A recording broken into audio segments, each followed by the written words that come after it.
So James has been in touch already on text. He says, good morning, there are 160,000 lawyers in the UK, 150 odd woke ones are hardly going to be a big issue. That's maybe a point, James, but let's get into it now with Monika Sobiecki. She's a senior partner at a law firm, Bindmans, and she's a signatory to the declaration. Andrew Eborn is here as well. He's a barrister and broadcaster. Good Hello, Andrew. morning. I'm very well. Lovely to see you. Glad we both got the message. That's about it. The pink shirts. two great men wearing two great shirts. Hey. Absolutely. And Monika is with us as well. Good morning to you, Monika. Good morning, Peter. Monika is not wearing a pink shirt. Did you not get the memo, Monika? Clearly not. Clearly not. So, Monika, this is interesting because there are about 150, mostly English lawyers, who signed a declaration vowing to withhold their services in respect of supporting new fossil fuel projects and action against climate protesters exercising their right of peaceful protest. Noting the climate breakdown represents a serious risk to the rule of law, the so-called Declaration of Conscience, as it's called, calls on legal professionals to act urgently to do what they can to address the causes and consequences of the climate and ecological crises and to advance a just transition. Monika, let me start with you. Tell me why you've signed the declaration, because as I understand it, and I could be wrong, but as I understand it, you as a lawyer, as a criminal lawyer, or criminal lawyers in general, essentially work on a sort of taxi rank system. Things come along, cases come along. If you've got to prosecute something, you take it. If you've got to defend something, you take it. I mean, why are you refusing or saying that you won't prosecute climate activists? What's your reasoning behind it? So just to clarify, I am actually not a criminal lawyer. I am an employed barrister. I do civil work. And one thing that really does need to come across in this debate is that the vast majority of lawyers are solicitors. They have no cab rank rule. They can freely pick and choose their clients. And so they can choose to do work or not do work. And in particular, as you mentioned, what we want them not to do is fossil fuel work. So that is one thing that I really do need to underline. Okay. Now, second thing, why are we saying that people shouldn't be taking work against climate activists? So it's not just prosecution. Technically, we're saying we will take no action against climate protesters exercising their peaceful right to democratic protest, and it's all action. So that's injunctions as well as prosecutions. So it's a bit broader. I'm a sort of civil law lawyer, not a criminal law lawyer. But yes, going back to your point on the cab rank rule, there is a rule indeed that for barristers, that tiny proportion of the profession, they should take the first case that comes along. And we're essentially saying that in this limited case, essentially the climate emergency is so serious that we're going to, in this limited case, break that rule, and we're going to refer ourselves to the Bar Council as a result, the Bar Standards Board, which is our regulator. What do you think they'll do? That's a very good question. It could be anything between investigating it and fining us, investigating it and referring it to their internal tribunal. Frankly, and I have looked, there have been no cases that I can see reported on individuals who've broken the cab rank rule and have been actually referred to the Bar Council and disciplined for it. So we're, in a sense, breaking new ground here. I should also say, although we're talking in quite loose terms about this cab rank rule, to get into the weeds about it, technically speaking, we're not actually being offered instructions. There's a different part of the code which says we shouldn't be refusing work if a client or their beliefs is objectionable to us. So what else? What we're saying is fossil fuel companies are objectionable to us, and action against peaceful protesters is objectionable to us. So, Monika, who else wouldn't you represent? Because you're an employment lawyer. You presumably have represented people who've lost cases, for example, against bullying. So in law, they're a bully. In law, they have broken employment law. They have treated people badly and so on. But you represent them. Well, I think all of us would underline that what we're doing is absolutely exceptional in the light of the climate emergency. So this is not the start of breaking the cab rank rule as a whole, picking and choosing, and that's why we're self-referring ourselves. I just want to understand. So you'll represent someone who's a bully, but you won't represent someone who stops an ambulance getting through and someone getting to hospital. Well, what we're saying is that we are making an exception for these fossil fuel companies because really they're causing the destruction of the planet and all life. Isn't bullying a bad thing as well? Should you represent bullies? Well, we believe in the interest of justice and the rule of law, and we feel that the climate emergency poses an actual risk to the rule of law. We're looking at a century in which we may have the breakdown of civil society, millions of climate refugees, absolute, heat waves, floods, and so on, which poses a threat to the rule of law. I'm sure that's very important, but I'm just saying that you'll represent people who then turn out to be bullies, but you won't do this because of your conscience. I think some people might find that quite difficult. Well, I think what people are worried about, and I understand the concern, is that this is going to be the start of barristers, as I say, that small part of the profession that don't pick and choose, starting to pick and choose clients for political reasons.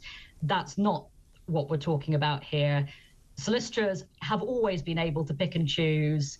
There are law firms that pick one side. They always do police cases, or they always do cases against the police, and they choose on the basis of their conscience and their interests and their specialisms to do that. Barristers obviously can't do that at the moment, but what we're saying is, in this situation where the rule of law is threatened by climate breakdown, we will break this specific rule in this specific case. And because we've broken it and we don't want to undermine the profession as a whole, we'll refer ourselves and do the responsible thing, which is to refer ourselves to disciplinary proceedings. Okay, waiting patiently is Andrew Eborn here in the studio. I just want you to respond to what Monika has said there. Yeah, a bit of clarity, folks. Morning, Monika. Nice to see you on the other end of the line. A couple of things. Are you saying then that you won't prosecute people who have committed criminal offences? If they are peacefully protesting, but it is a criminal offence. I wanted clarity on this. But it is a criminal offence. Because there's two things. One is the freedom of speech. Everybody's got the right to protest about certain things within the law. What I want to clarify is that if somebody causes criminal damage, are you saying that you won't prosecute them? That's correct. I mean, what we've said is peaceful protest. I have to say, everybody's got the right to support all sorts of actions and protests about the environment. What you're then supporting, however, is criminal damage. Is that right? Well, specifically what we're saying is that we wouldn't then prosecute. We would not put ourselves forward to prosecute those people. So it's the two things, though, isn't it, Monika? And that's why I think it's clarity, because it's a slightly muddled story about representing them. Everybody's innocent until proven guilty. I'm, as you know, a barrister as well. And we're servants, if you like, of the law. Our job is merely to represent the client, to put the best case. Justice is supposed to be blind. We're not supposed to be judge and jury, but merely to put forward the cases that we do. And as you rightly say, people pick and choose. What I wanted was clarity about your position in terms of what you're saying. So you're not saying, we're saying on the one hand, of course, support whatever you support about the environment and so on and so forth. My objection is the criminal cases as a result of it. So you're saying that actually you support those criminal acts. Is that right? We're supporting the democratic right of peaceful protest, and indeed it's not democratic. Yes. It's not democratic if the law says it is unlawful. The democratic will of the people is that people are elected, they make laws, they then make the law to say this is illegal. Surely the rule of law is important, and more important than your protest. Well, we've seen, haven't we, that the law is not keeping up with the climate emergency. Individuals are going out to protest, and yes, in many cases those protests are not policed. But we know in many cases they are policed. Sometimes they are over-policed.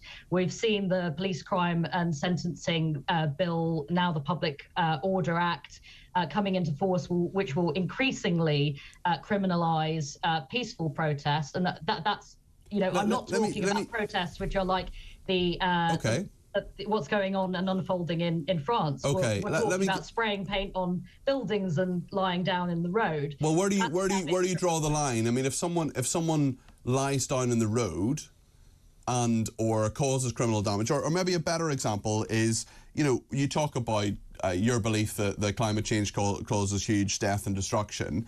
War also causes huge death and destruction. What about an anti-war protester who maybe glued themselves to the gates of the Ministry of Defence or chained themselves to a missile company's factory gates? That's something which is illegal, but also against something which causes huge death and destruction. Would you prosecute them for breaking the law?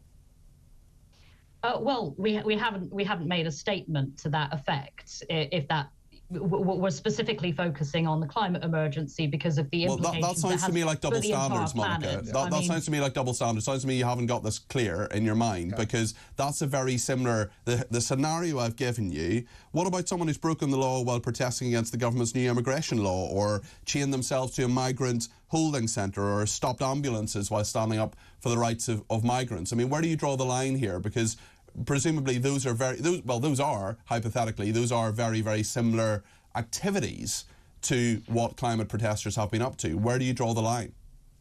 Well, as you will know, on Monday, the Intergovernmental Panel on Climate Change published their analysis.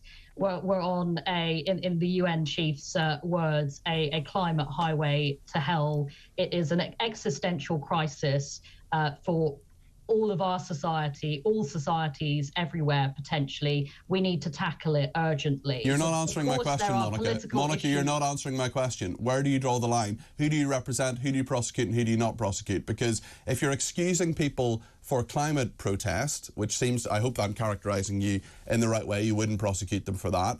What if they're protesting against the war? Are you on Monday going to say, do you know what? I'm not going to take part. Not you personally, but the group of lawyers that you're part of. We're not going to prosecute someone who is protesting climate. But if that exact same person, for example, then chains themselves or glues themselves to the Ministry of Defence, would you prosecute them on Tuesday? Well, subject to what I've said about the fact I'm not a criminal lawyer, yes. We are climate So you would prosecute exactly the same person for exactly the same activity simply because it has a different outcome, because they're protesting against war, but we can prosecute them. Yeah. But if they're protesting against climate change, we're not prosecuting them. I think I've made myself very clear. I don't think you have. I don't think you have at all. I'd love you to make yourself clear. Okay, maybe I can help with the clarity. Monika, maybe I can just help with the clarity, because Peter's right. I don't think you've made yourself very clear. I think there's a difference between saying you support the cause, if you like. What I object to is the way that you're enforcing that. So maybe if I pose the question a different way, what criminal activities should they be allowed to get away with, in your opinion? Well, it's quite clear. We've said peaceful protest. So anything which criminal is damage would be... So criminal damage, you would agree it's against the law and they should be prosecuted. I'm not a criminal law expert, as I've made very clear. But that's basic criminal law, page 1, isn't it? Criminal damage. Protest. So criminal damage would not be okay in your book. You may be prosecuted for criminal damage for, I imagine, spraying paint on a building. So that wouldn't be okay, according to what you're saying. Just so we get the clarity, and this will help all of us understand where your position is. You're saying that they should be prosecuted for criminal damage. I do not know what the definition is in spraying paint is criminal damage. Spraying paint on a Van Gogh painting. But I would say that spraying paint is a peaceful protest, is it not? But if it satisfies the legal definition of a crime, are you saying they should be prosecuted? I think I did mention about 5 minutes ago that we would not be acting to prosecute. No, just let her speak, Andrew. Let her speak. Let Monika speak. Criminal acts. We are saying that we will not prosecute criminal acts. So a criminal damage, if it is a non-violent, peaceful protest, we are saying, we will not act against those climate protesters if it's a peaceful, non-violent civil disobedience action. So you say non-violent. So if they're violent, would you act? No. Well, that would fall outside the scope of the declaration. So you would represent somebody who was violent and they're breaching the law in a different way, then? Yes, I think I've made myself clear that we're saying that it's in the interests of justice to generally accept briefs for all other types of case. We've made a very specific declaration. You can read it. It's on our website, lar.earth. And we are saying that we're withholding our professional services specifically as set out in that declaration, not in any other case. Let me just put a final point to you, Monika, and I really want to make sure that you have your say here. We've had a text in here from Mary in County Down who says, war and civil conflict is a much bigger threat to people. It's causing millions to flee homes, it's causing huge poverty and hunger, it's causing mass migration, homelessness and disease. If I protest that, your lawyers would prosecute me. That's correct, yes. As I say, we are making a specific stand on this issue as a matter of conscience. I accept that wars do cause untold suffering, but the climate crisis by the end of this century will cause many magnitudes more deaths and disease and the breakdown of potentially civil society. Okay. It's very clear. But please read the IPCC report.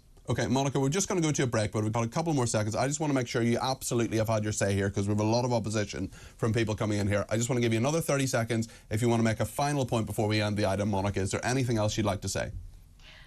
I'd just like to say that city solicitors are making millions from new fossil fuel projects, 1.62 trillion, according to Law Students for Climate Accountability, dollars since 2017. Those city solicitors need to be able to answer why they're still taking that work when 2,800 people last year died. Excess deaths from heat waves just in the UK. So if your nan passed away, what's your source for that?